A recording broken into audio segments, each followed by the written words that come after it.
आज आपके समक्ष 7वें सप्ताह के पहले दिन कक्षा 1 की हिंदी भाषा की शिक्षण योजना प्रस्तुत है और इसमें हम प्रथम कालांश में मौखिक भाषा विकास पर कार्य करेंगे।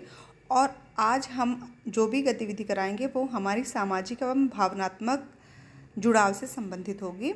इसमें बच्चों को उनकी बात कहने के अवसर दिए जाएंगे। सबसे पहले हम अपनी जो दिन की शुरुआत है वो एक कविता या बालगीत या कहानी के साथ या खेल गतिविधि के साथ करेंगे।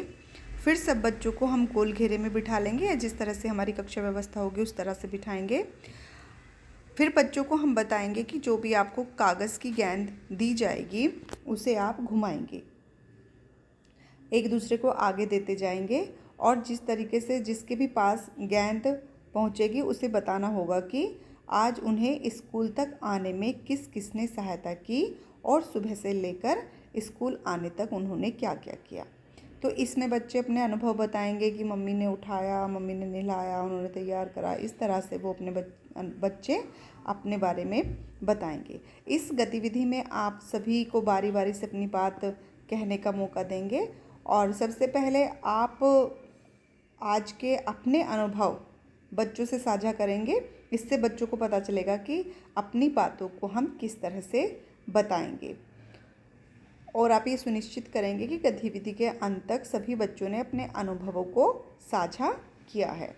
लेखन कार्य में आप बच्चों से किसी भी एक चीज़ का चित्र बनाने के लिए कहेंगे जो उन्हें स्कूल आते समय दिखी हो और फिर आप बच्चों से बोलेंगे कि वो आपस में जोड़ों में बातचीत करें और अपने चित्र को एक दूसरों को दिखाएं और फिर 2-3 बच्चों से आप कहेंगे कि वो पूरी कक्षा के सामने अपना चित्र दिखाते हुए उसके बारे में बताएं। आप ध्यान रखेंगे कि सभी बच्चे गतिविधि में प्रतिभाग करें और अगर कोई बच्चा नहीं कर पाता है तो उसकी पहचान करें।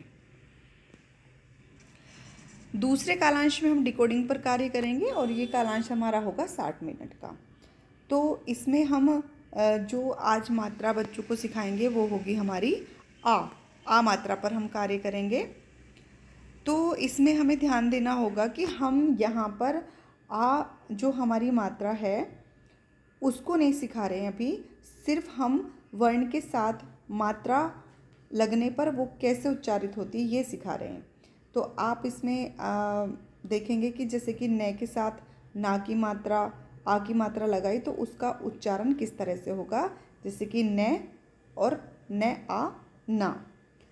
उसके बाद फिर इस तरह से सारे वर्णों को आप बताओगे। जो हमारी क्रमिक ग्रिड है और अनुक्रमिक ग्रिड है उसमें आप लिखेंगे और इसमें लक्षित मात्रा लगाकर उच्चारण करेंगे, जैसे कि क, र।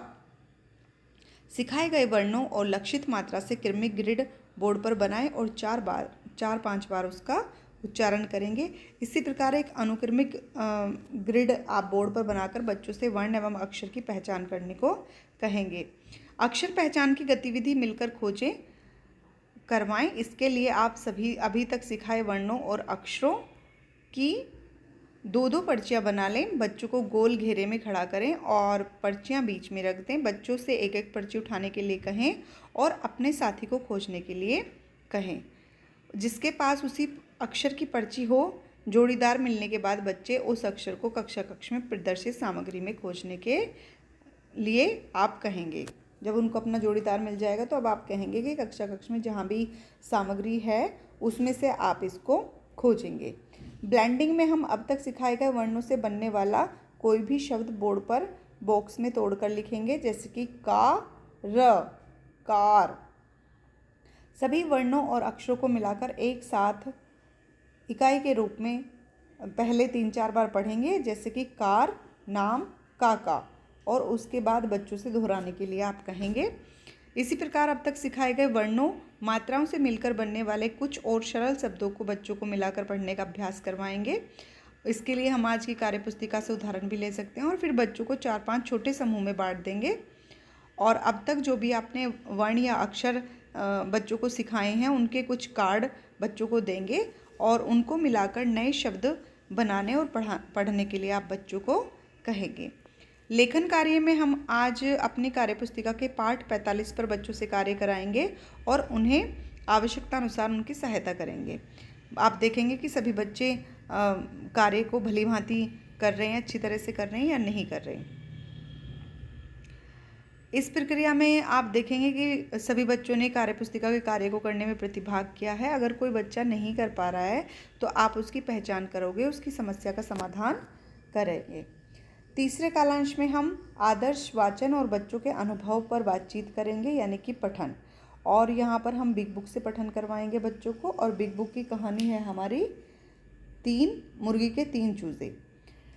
सबसे पहले हम बिग बुक का मुख्य पृष्ठ दिखाते हुए बच्चों के पूर्व ज्ञान से जोड़ते हुए उनसे उससे संबंधित 3-4 प्रश्न पूछेंगे। और फिर बिग बुक की कहानी को हम आदर्श रूप से वाचन करेंगे और बिग बुक के शीर्षक और चित्रों के आधार पर कहानी पर पुनः चर्चा करेंगे और बच्चों से कहानी से जुड़े उनके अनुभवों पर चर्चा करेंगे। क्या सभी बच्चों ने कहानी से जुड़े अपने अनुभव साझा किए हैं? आपको ध्यान देना है। यदि नहीं तो ऐसे बच्चों की आप पहचान करोगे, ताकि अगले दिन जब आप बिग बुक पर कार्य करा रहे हों तब उन पर थोड़ा ध्यान देंगे। ये हमारा कार्यपत्रक होगा जिसको हम डिकोडिंग वाले कालांश में हमें ये बच्चों से पूर्ण कराना है। यहाँ पर पढ़ें, चित्रों का नाम बताएं और उनकी पहली ध्वनि अपने साथी को बताएं, देखकर लिखें। यहाँ पर बच्चे देखकर लिखेंगे, मिलाकर पढ़ें। इस तरह से ये कार्यपत्रक हमारा पूर्ण होता है और इस कार्यपत्रक को आप डिस्क्रिप्शन से जाकर डाउनलोड कर सकते हैं।